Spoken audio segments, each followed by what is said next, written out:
Bueno, tramito final de la primera hora en Brisas Primera Edición.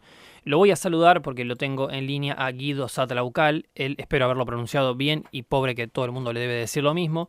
Él es presidente de la Fundación Blockchain Argentina. Él fue uno de los expertos que estuvo exponiendo en la Comisión de Comunicación e Informática de la Cámara de Diputados.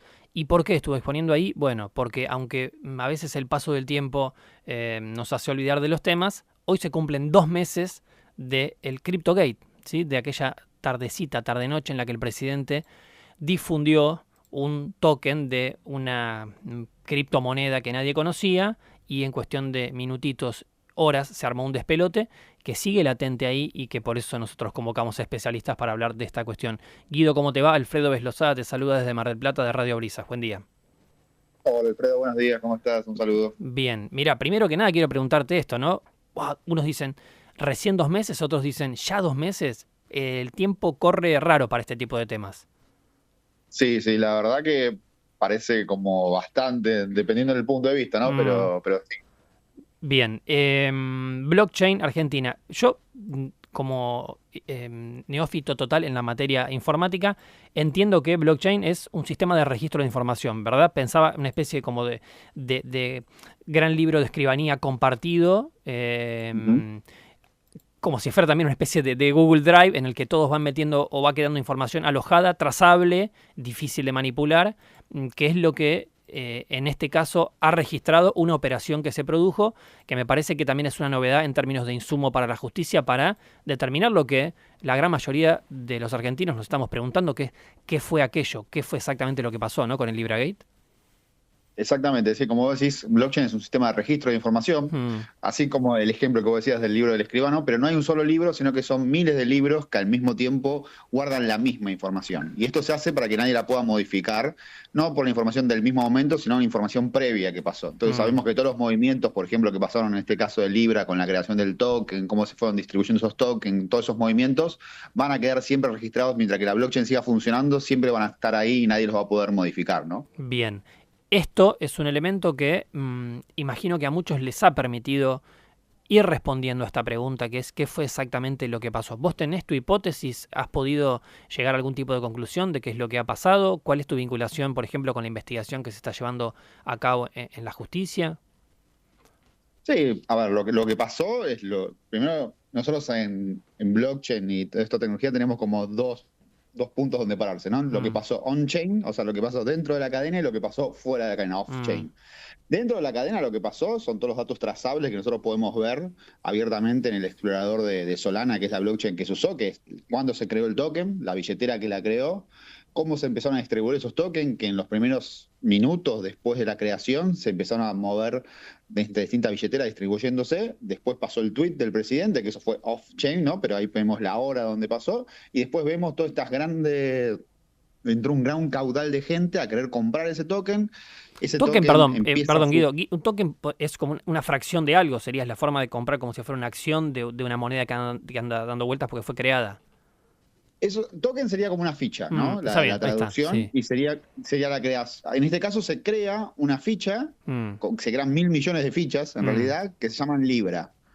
Simplemente, no sirven para otra cosa que eso. Es una ficha que alguien quisiera tenerlas y después las comprará o las venderá. Bien, Tal vez se mezcla con el término de tokenización, que es cuando agarramos, por ejemplo, una maquinaria agrícola y la tokenizamos, que es como la dividimos, ahí sí serían como acciones. Por está ahí sí bien, le damos un respaldo de la vida real. En claro, este caso no, en este caso es como una ficha coleccionable. bien, Ahí esa ficha empieza a subir de precio después del tuit del presidente y cuando ya te alcanza un volumen muy grande, los que al minuto uno se habían separado esas fichas para ellos empiezan a vender. Y eso hace obviamente que se inunde el mercado de muchas más fichas que la gente realmente quería y eso hace que el precio se destruya, no se mm, caiga. bien. En unos días va a comenzar a funcionar o debería comenzar a funcionar una comisión que fue creada en la Cámara de Diputados específicamente para investigar qué fue lo que pasó. Y está previsto que Ujú. sean citados el jefe de gabinete, el ministro de Justicia, está previsto que sean declarados, sean interpelados distintos funcionarios.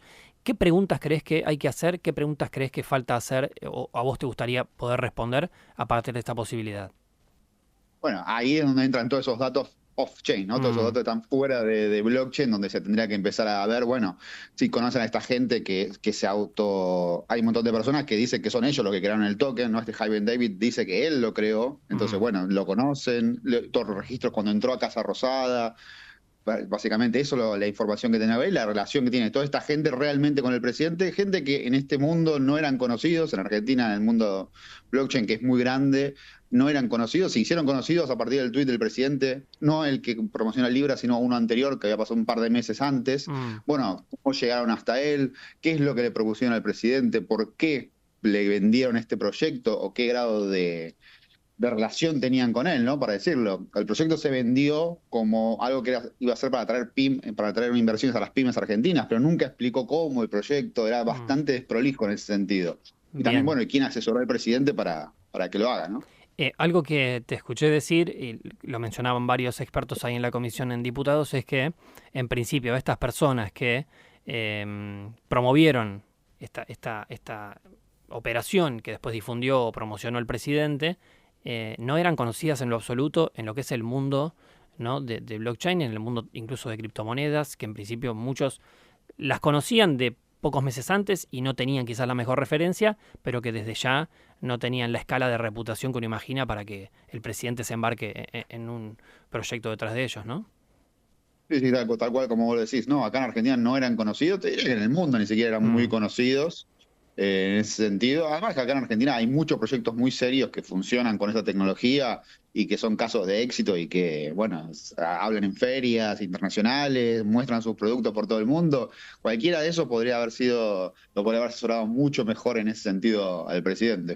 En los últimos días, este muchacho Hyden Davis, tristemente célebre a partir concretamente de este hecho, entiendo que empezó a mover estas fichas, ¿no? Que esa cantidad de plata que quedó ahí medio, bueno, en un limbo, pero que se movió en estas poquitas horas que vos mencionabas, aquel 14 de febrero, empezó como a recircular o a revenderse o a cambiar sus cotizaciones, ¿puede ser?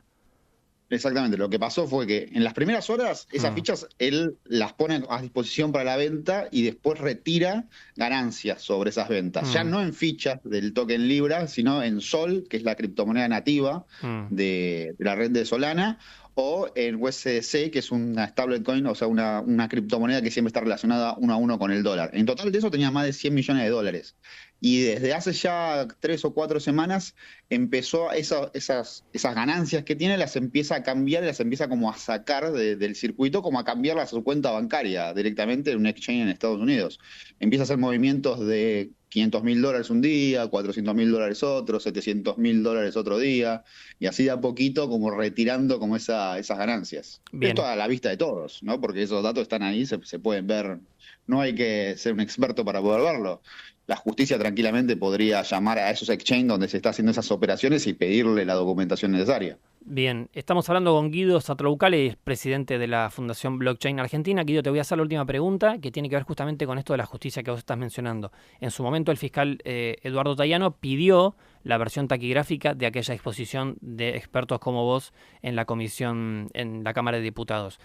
Pidió además que vayan a declarar como testigo, o en tu caso ha ocurrido eso. ¿Cómo está ese tema? Sí, en mi caso también aparte de la versión que hablé en diputados, también me llamaron para hablar como testigo y bueno, y contar esto y también se habló también principios básicos de qué es una criptomoneda, blockchain, cómo funciona y bueno, lo que pasó ese día, ese 14 de febrero, básicamente lo que yo pude ver del 14 de febrero. Bien. Después, ¿cuánto más habrá avanzado la investigación en ese sentido? La verdad que no tengo más información. Ok, bueno, 2 meses entonces del LibraGate, del CryptoGate. Pasa el tiempo en la Argentina y nosotros convocamos a los especialistas para que nos desasnes un poco en esto que incluso en terminología muchas veces nos supera. Te agradezco mucho la comunicación con Radio Brisas de Mar del Plata. Muchas gracias a ustedes, hasta luego. Abrazo grande. Guido Satraucale, el expresidente de la Fundación Blockchain Argentina.